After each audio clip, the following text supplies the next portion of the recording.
Әйгерім апай, қалыңыз қалай? Сізде барлығы жақсы деп ойлаймын. Менде де барлығы өте керемет. Сабағыма университетке үйреніп кеттім. Қазіргі уақытта университетте отырмын.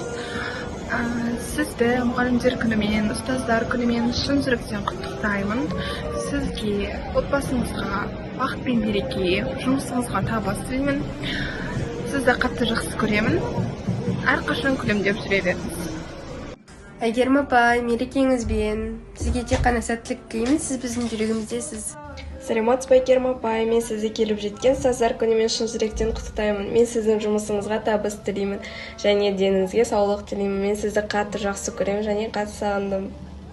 Әйгерім апай, сізді шын жүректен мерекеңізбен құттықтаймыз. Сіздің берген ақылдарыңыз, білімдеріңіз барлығы біздің есімізде, сіз біздің жүрегіміздесіз. Біз сізді жақсы көреміз. Шын жүректен сынабымыз. Алға жарықта